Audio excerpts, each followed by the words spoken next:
역대상 6장 31절에서 35절.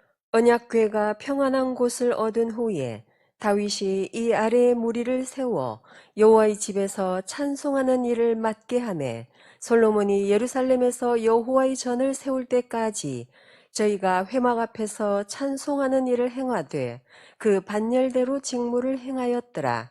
직무를 행하는 자와 그 아들들이 이러하니 그하스의 자손 중에 헤마는 찬송하는 자라. 저는 요엘의 아들이요 요엘은 사무엘의 아들이요 사무엘은 엘가나의 아들이요 엘가나는 여로함의 아들이요 여로함은 엘리엘의 아들이요 엘리엘은 도아의 아들이요 도아는 숲의 아들이요 숲은 엘가나의 아들이요 엘가나는 마핫의 아들이요 마핫은 아마스의 아들이요. 다윗이 왕국을 건설하고 할 일이 많겠죠. 왕국을 건설하니까 얼마나 할 일이 많습니까? 그런데 제일 먼저 뭘 했느냐면 이 사람이 중점적으로 한 사업이 뭐냐면 하나님 앞에서 찬양만 하는 그런 찬양 전문단을 세웠습니다. 국가적으로 이렇게 하는 게 흔하지 않은 일인데 이게 그렇게 했어요. 그래서 왕국을 세우자마자 제일 먼저 하는 일 중에 하나가 찬양단을 세워서 전문적으로 아주 찬양만 하게 했습니다. 왜 그랬을까요? 그게 중요한 거거든. 찬양을 올려드리면 일은 그분이 하신다고 믿는 거예요. 그래서 내가 뭐 이것도 챙겨야 돼, 뭐 저것도 어떻게 해야 돼, 그걸 하기에 앞서서 먼저 하나님께 찬양을 올려드리고 예배 성공하면 그분이 그런 일을 해주신다. 이렇게 믿은 거죠. 우리도 이 찬양이 얼마나 중요한 걸 알아야 돼요. 우리가 뭐 복잡하게 이런 일 저런 일 얘기 안 해도 찬양을 올려드리면 중심으로 그 찬양 속에 들어있는 중심을 다 받으십니다.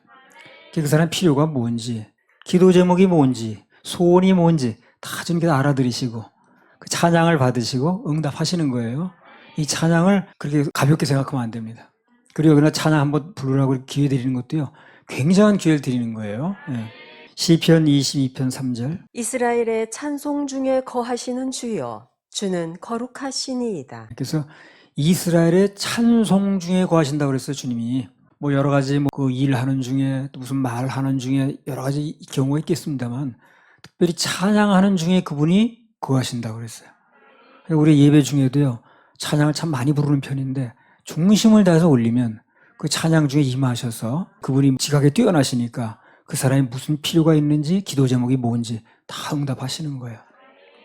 다윗이 그걸 하는 거예요. 그래서 왕이 되자마자 제일 먼저 그걸 하는 겁니다. 그래서 하나님께서는 찬양 중에 거하시고 그리고 찬양을 통해서 일을 하십니다. 전에 어떤 그 아주 꽤 오래된 일인데요. 어떤 분이 이제 그 사모님과 같이 이제 사역하는 목사님이 있었어요. 뭐 예언 사역 한다고 그러던데. 근데 그분은 이 찬양 음악을 통해서만 일이 된다는 거예요.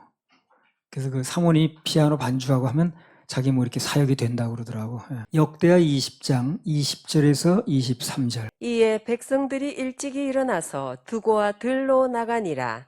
나갈 때에 여호사밧이 서서 가로되 유다와 예루살렘 거민들아 내 말을 들을지어다. 너희는 너희 하나님 여호와를 신뢰하라. 그리하면 견고히 서리라. 그 선지자를 신뢰하라. 그리하면 형통하리라 하고 백성으로 더불어 의논하고 노래하는 자를 택하여 거룩한 예복을 입히고 군대 앞에서 행하며 여호와를 찬송하여 이르기를 여호와께 감사하세 그 자비하심이 영원하도다 하게 하였더니 그 노래와 찬송이 시작될 때에 여호와께서 복병을 두어 유다를 치러 온 암몬 자손과 모압과 세일산 사람을 치게 하심으로 저희가 패하였으니 곧 암몬과 모압 자손이 일어나 세일산 거민을 쳐서 진멸하고 세일 거민을 멸한 후에는 저희가 피차에 살육하였더라. 전쟁에 능하신 그분이 하시는 걸 보면 그들끼리 치게 하는 거예요. 그럼 수절이 많을 필요가 없는 거죠.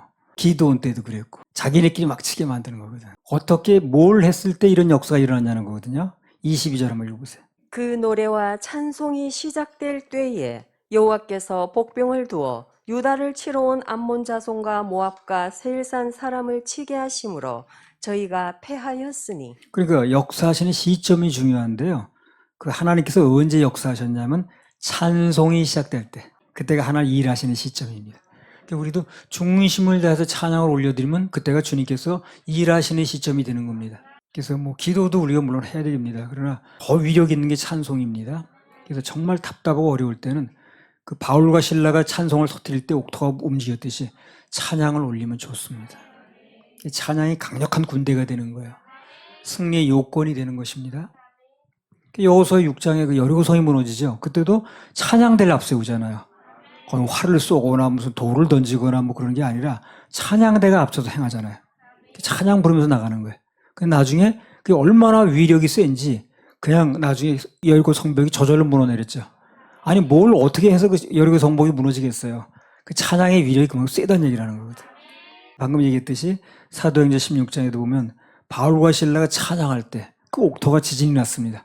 그래가지고 막 묶인 것이 다 풀어지고 그랬잖아요. 옥문이 열리고. 그래서 이 찬양이 그렇게 위력이 있는 거예요.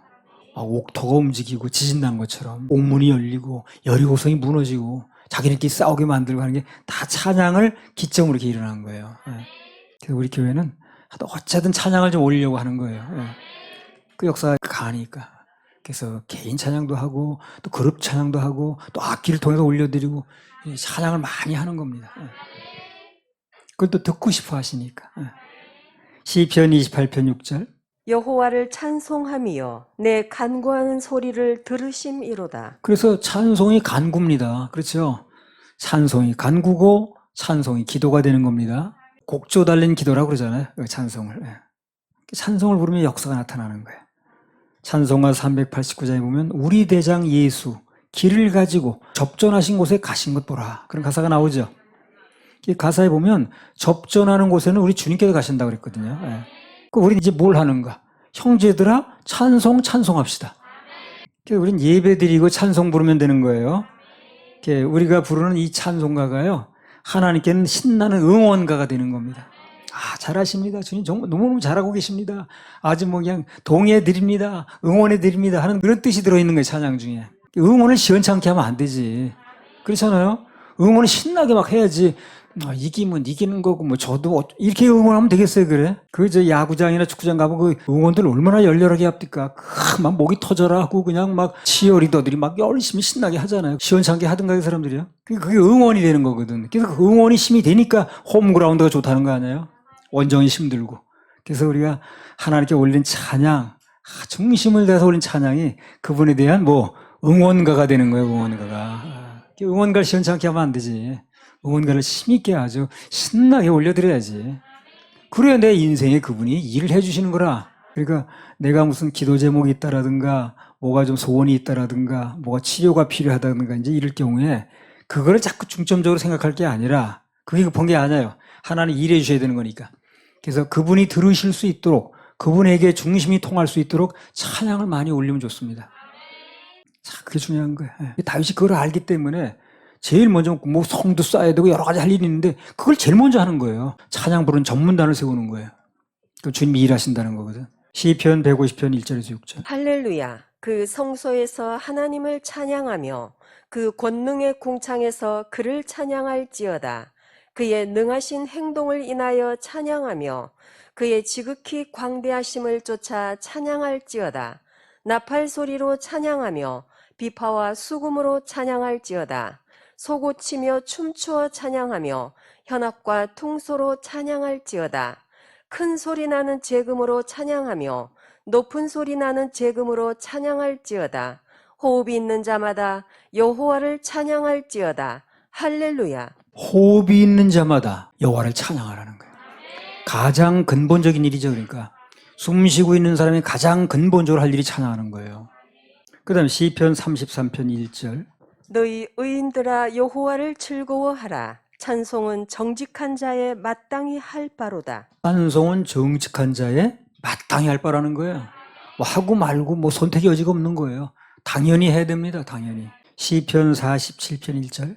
너희 만민들아 손바닥을 치고 즐거운 소리로 하나님께 외칠지어다. 너희 만민들아 손바닥을 치고 즐거운 소리로 하나님께 외칠지어다. 그러니까 내가 기도가 있다라든가 그 외칠 때 찬양을 같이 올리라는 거예요. 그럼 하나님 들으시고 응답하신다는 거죠. 그 다음에 시편 57편 7절. 하나님이여 내 마음이 확정되었고 내 마음이 확정되었사오니 내가 노래하고 내가 찬송하리이다. 그러니까 찬송이 언제 중심으로 나오냐면 한 마음이 됐을 때, 결정했을 때, 뭔가 할까 말까 해야 돼 말아야 돼 갈등을 하고 있으면 찬양이 나오지 않아요. 나와도 힘이 없습니다. 마음이 확정적으로 할 때 나는 주님의 길을 가겠습니다. 주님이 말씀하신 명령을 나는 수행하겠습니다. 어떤 경우에도 나는 하나님의 말씀대로 하겠습니다. 또는 뭐 감동 주신 대로 나는 하겠습니다. 심겠습니다. 이런 식으로 나갈 때 그때 찬양이 나오는 거예요. 막 갈등을 하고 막 이럴까 저럴까 하면 찬양이 나가질 않죠. 그래서 그 마음이 하나님께로 정해진 사람은 저절로 찬송이 나옵니다. 저절로. 할렐루야 찬송이 저절로 나네. 저절로 나네. 이 찬송은요, 우리 사람들만 부르는 게 아니에요. 우린 그렇게 생각하거든요. 아, 사람들만 찬양을 하나 봐. 그렇지 않아요. 온 우주 만물이 다 찬양을 합니다. 그들 나름대로 하는 거예요. 우리가 알아들을 수 있는 말이 아닐지 모르지만 그들 나름대로 할 수 있는 모든 것은 다 찬양하는 체제입니다. 하나님께서 그걸 만들어 놓으셨어요. 온 우주 만물이 다 그분을 찬양하는 체제로 만들어 놓으셨습니다. 시편 69편 34절. 천지가 그를 찬송할 것이요 바다와 그 중에 모든 동물도 그리할지로다. 천지가 그를 찬양하는 거예요. 천지가. 바다에 있는 고기도 찬양하는 거고 모든 동물도 다 찬양을 하는 거예요. 우리는 뭐 그 언어를 잘 못 알아들으니까 그게 무슨 소리인지 잘 모르지만 하나님께서 그들은 나름대로 다 그들 소리를 통해서 찬양하게끔 만들어 놓으신 거예요. 그래서 그들을 통해 다 찬양을 받으시는 겁니다. 그래서 그 중에 바다와 그 중에 모든 동물도 찬양을 하라는 거거든 지금. 그러니까 그들이 하는 소리를 다 찬양을 들으신다는 거 아니에요. 찬양을 하라는 거 아니겠어요. 그 다음에 시편 96편 12절. 밭과 그 가운데 모든 것은 즐거워할지로다. 그리할 때에 삼림의 나무들이 여호와 앞에서 즐거이 노래하리니. 그러니까 우린 잘 몰라서 그렇죠. 산에 바람이 불면 막 나무들이 흔들리면서 소리를 내죠. 윙 소리 내고 자기끼리 부딪히는 소리 내고. 그게 다 뭡니까 하나님께는? 그게 찬양이 되는 거예요. 우리는 사람 입으로 나오는 것만 찬양인 줄 아는데 물론 우리는 입으로 해야 되겠죠. 그러나 그들은 입으로 가지고 노래하는 게 아니기 때문에 그런 소리를 내는 게 전부 하나님께 대한 찬양이 되는 거예요. 그게 나오잖아요. 밭과 그 가운데 있는 모든 것은 즐거워할지로다. 그리할 때 살림의 나무들이 여호와 앞에서 즐거이 노래하리니 그러잖아요. 살림의 나무들이 무슨 노래를 합니까? 그 막 흔들리는 소리, 바람에 그 이파리가 날리는 소리, 떨어지는 소리, 부딪히는 소리 이게 다 찬양이 되는 거예요. 그 다음에 시편 98편 8절. 여호와 앞에서 큰 물이 박수하며 산악이 함께 즐거이 노래할지로다. 여호와 앞에서 큰 물이 박수하며 산악이 함께 즐거이 노래할지어다. 그러니까 그 파도가 세세뭉토록 치죠. 파도가 언제 끝날 때가 어디 있습니까? 계속 파도가 철썩철썩 치잖아요. 그게 뭐 하는 거예요 지금요? 하나님께 박수 치는 거예요. 파도가 계속 역사가 시작된 이래 앞으로도 계속해서 파도는 칩니다. 바다가 하나님께 박수를 쳐드리는 거예요. 그게 그렇잖아요. 여호와 앞에서 큰 물이 박수하며 산악이 함께 즐거이 노래할지어다. 그러니까 사람이 그 찬양을 안 올려도 하나님께서는 찬양 받으실 때가 많아요.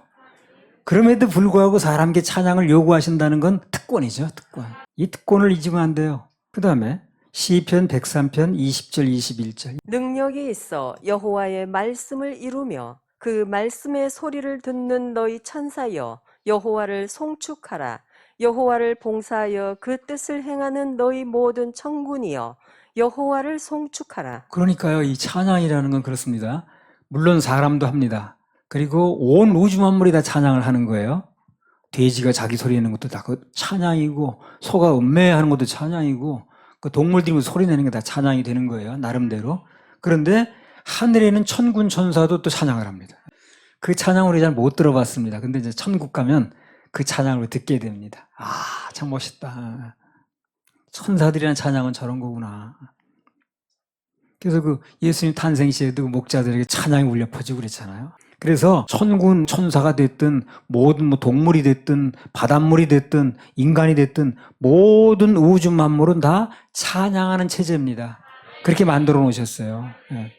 그래서 오늘부터 아, 저 소리도 결국 하나님께 찬양이구나 이렇게 받아들이면 그러면 새로운 눈이 열리겠죠. 그죠? 아, 그럼 자기도 찬양이 나오는 거고. 비둘기가 꾸룩꾸룩하죠. 그것도 찬양이야, 그게. 주위에 가면서도 계속 찬양 소리를 우리 듣고 가는 겁니다.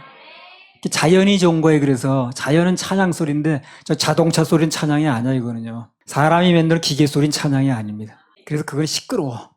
들으면 그냥 소음이야. 그러나 자연에 나가서 막 그 바람 소리, 그 다음에 무슨 그냥 파도 치는 소리는 그 찬양이기 때문에 힐링이 되는 거예요, 그게. 우리 바닷물 가서 막 파도 치는 거 보면 힐링되죠? 그러나 찬양이라 힐링이 되는 거예요. 그런데 무슨 기계 돌아가는 소리, 무슨 뭐 자동차 엔진 소리 이런 건 찬양이 아니에요. 그 피곤한 거예요, 그런 거. 시편 134편 1절 3절. 밤에 여호와의 집에 섰는 여호와의 모든 종들아 여호와를 송축하라. 성소를 향하여 너희 손을 들고 여호와를 송축하라. 천지를 지으신 여호와께서 시온에서 내게 복을 주실지어다. 예, 그래서 여호와의 집에 섰는 여호와의 모든 종들아 여호와를 송축하라. 성소를 향하여 너희 손을 들고 여호와를 송축하라. 천지를 지신 여호와께서 시온에서 내게 복을 주실지어다. 그래서 그 찬양을 올리고 송축하면 하나님께 복을 주신다는 거거든. 우리 교회는 예배 중에 특별 찬양도 올리고 또 회중 찬양도 올리고 또 그냥 뭐 가끔가다 또 나와서 개인 찬양도 하고 예배 중에 우리 찬양을 주로 많이 올리는 이유가 그분이 그걸 좋아하시니까 그렇게 하는 거예요. 예, 좋아하시니까 하나님께서 임하셔서 일해달라고 찬양 올리는 겁니다. 시편 96편 4절. 여호와는 광대하시니 극진히 찬양할 것이요 모든 신보다 경외할 것이미요. 찬송은 극진히 해야 됩니다. 극진히. 극진히 찬양할 거지. 극진히가 뭐예요? 건성을 하지 말고 중심을 다하라는 얘기죠. 그렇죠? 극진히가 그 말 아니에요? 딱 그 사람을 극진히 사랑해 그러면 건성을 한다는 얘기 아니잖아요. 그게. 그래서 여호와는 광대하시니 극진히 찬양할 것이요 모든 신보다 경외할 것이며. 찬송은 극진히 불러야 됩니다. 중심을 다해서 올리는 것이 중요해요. 찬양을 그냥 건성으로 부르면 안 되는 거예요. 그 역사가 약합니다. 시편 104편 33절. 나의 평생에 여호와께 노래하며 나의 생존한 동안 내 하나님을 찬양하리로다. 그러니까 나의 생존한 동안 내가 사는 동안 찬양하는 거예요. 찬송은 태어나서 말을 배우면서 내가 음성이 나올 때부터 시작해서 죽을 때까지 숨 쉬는 그날까지 찬양을 부르는 겁니다. 그러니까 찬송은 내 일평생 동안 할 중요한 일인 거예요. 다른 일도 물론 하고 살겠습니다만 정말 일생 동안 내가 할 가장 중요한 일이 찬송 부르는 겁니다. 찬송가 544장에 나오잖아요. 잠시 세상에 내가 살면서 항상 찬송 부르다가 날이 저물어 오라 하시면 영광 중에 나아가리. 그래서 우리 하나님의 자녀들의 생애는 뭐 다른 거 없습니다. 항상 예배드리고 찬송하는 삶을 살다가 어느 날 주님 부르시면 영광스러운 곳에 가는 거예요. 그게 간단히 말하면 그 그리스도의 일생입니다. 역대상 6장 31절에 33절. 언약궤가 평안한 곳을 얻은 후에 다윗이 이 아래에 무리를 세워 여호와의 집에서 찬송하는 일을 맡게 하매 솔로몬이 예루살렘에서 여호와의 전을 세울 때까지 저희가 회막 앞에서 찬송하는 일을 행하되 그 반열대로 직무를 행하였더라. 직무를 행하는 자와 그 아들들이 이러하니 그핫의 자손 중에 헤마는 찬송하는 자라. 저는 요엘의 아들이요 요엘은 사무엘의 아들이요. 여기 이제 사무엘의 손자인 헤만이나 또 39절에 나오는 아삽, 아주 유명한 사람이죠. 이런 사람들. 찬양계에서 유명한 사람입니다. 그 아삽의 그 찬양이요. 시편에도 여러 번 나옵니다. 그리고 44절에 나오는 에단 같은 사람. 이런 사람은 그야말로 밥 먹고 날마다 찬송만 하는 거예요. 그냥. 헤만 이야기는 뭐 지난 시간에 했고요. 아삽 같은 사람은 시편에 많이 나오는 아주 유명한 찬양가입니다. 시편 12편, 50편, 73편, 84편 전부 그 사람의 노래예요. 또 29장에 보면 아삽의 제자들을 전부 또 찬양하는 사람이라. 그리고 이제 에단이라는 인물이 나왔는데 에단이라는 인물은 이제 여두둔이라고 불리기도 했는데요. 이 사람도 당대 유명한 찬양자입니다. 전부 찬양자. 찬양자라는 사람, 중심으로 했던 사람은 다 하나를 기록하시고 이름을 나게 하셨어요. 근데 그 사람들 후손도 역시 전부 찬양하는 사람이 되는 거예요. 그 역대 5장 12절에 보면 솔로몬 시대에도 그 후손, 그들이 또 찬양했고요.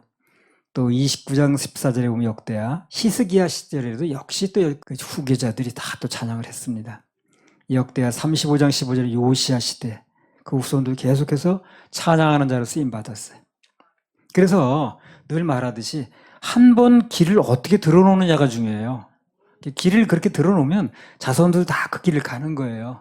새로 길을 닦는 것보다는 길을 닦아놓고 가는 게 쉽거든. 그래서 웬만하면 그 부모가 길을 잘 닦아놓으면 그 자녀들도 그 길을 가는 겁니다. 그 부모가 길을 닦아놓으면 자식들이 가기 좋은 거예요.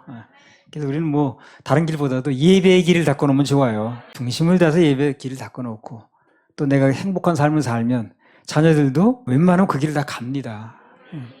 아무튼 중요한 건 일생 동안 밥 먹고 오직 찬양하는 일만 몰두하는 사람이 있었다는 겁니다. 이 사람 눈만 뜨면 찬양하는 거 너무 좋지. 그거보다 좋은 인생은 없는 것 같아. 눈만 뜨면 찬양하면서 사는 인생, 예배만 드리면 사는 인생, 참 너무 좋지 않아요? 전에 그 생활의 달인이라는 프로가 있었는데 거기 보니까 일생 동안 그 사람 뭐 하고 사는가 나왔더라고. 일생 동안 밥 먹고 순대만 쓰는 사람이 있어. 그게 순대만 썰어. 또 31년간 족발만 썰어, 이 사람은 또. 하루 종일 냉면에 먹을 계란만 까는 사람이 있어 또. 참 세상에 여러 가지 일이 있더라고. 그렇게 여러 가지 인생이 있는데, 근데 오늘 이 사람들 그냥 날마다 밥 먹고 찬양만 하니 얼마나 행복합니까?